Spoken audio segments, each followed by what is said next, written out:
Tudo bem, gente? Vamos lá. Questão de número 11 agora do nosso simulado. Essa questão aí versa sobre o uso do pronome ato, no que se refere aos elementos linguísticos. Elementos linguísticos têm a ver com língua portuguesa, regra, né? Julgue o item seguinte. No trecho, aprisionaram os índios e os levaram como escravos. O pronome os, que está destacado aí, ele poderia ser substituído por lhes, sem causar prejuízo gramatical no período? O que você acha? Dá uma pausa no vídeo, responde a questão aí. Certo ou errado? Errado, né? Não pode substituir. Por quê? O pronome ato no oá, os e as, lolá, los e las, noná, nos e nas, esses pronomes, eles vão funcionar assim como o aqui também, ele é apresentado aqui, ó, assim como esse os, na verdade, né? Ele vai funcionar com o objeto direto, ele vai completar o sentido de um verbo transitivo direto. Então, no caso aqui, ó, levar é um verbo transitivo. Transitivo é um verbo que precisa de complemento. Direto que ele vai para o seu complemento sem preposição. Ou seja, quem leva, leva alguém ou alguma coisa. Então, levaram os índios aqui, né? Então, esse os, ele está substituindo o substantivo índios aqui, que vai funcionar como o objeto direto. É como se esse índios estivesse aqui, ó, levaram os índios. Complemento do verbo. Então, esse os está no lugar do complemento dele. Então, ele funciona como objeto direto, né? Porque o verbo é transitivo direto. Então, ele completa o sentido de um VTD, né? Você já ouviu falar no VTD, que é o verbo levar.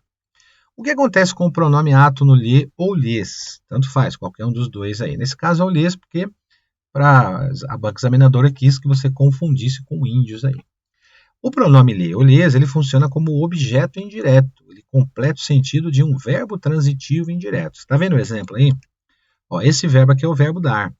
Ele é um verbo que ele tem as duas características. Ele é um verbo que é transitivo, que ele precisa de complemento, só que ele tem um complemento direto, que é sem preposição, e tem um indireto, que é com preposição. Então, nessa frase, dei-lhe um presente é o objeto direto, e o lhe aqui, ó, ele está no lugar do a ele ou a ela, né? Dei a ele um presente ou dei a ela um presente. Vejam que tem início com a preposição a aqui, ó. Então, ele é um verbo também caracterizado como transitivo indireto. O verbo bitransitivo tem os dois complementos, e nesse caso o pronome lhe está no lugar do objeto indireto, está no lugar do a ele ou a ela. Então, o lhe não vai poder funcionar como objeto direto. Além disso, para funcionar o lhe adequadamente, o verbo tem que exigir a preposição a ou para, e além disso, a expressão aqui, ó, que está dentro desse lhe, que vai ser substituída por lhe, ela tem que ter um sentido de ser personificado. Ó, personificado, né? O que é o sentido de ser personificado? Sentido de vida própria, né? Como aqui não tem contexto, mas vamos fazer de conta que dentro desse lhe tem uma pessoa física, um ser personificado, né? Então seria dei a ele ou dei a ela um presente. Esse lhe está no lugar dele. Então não dá para trocar o os por lhes aí. São funções sintáticas completamente diferentes aí. Fechou? É isso aí, gente. Abraços para vocês. Até amanhã aí, restante da questão do simulado, tá bom?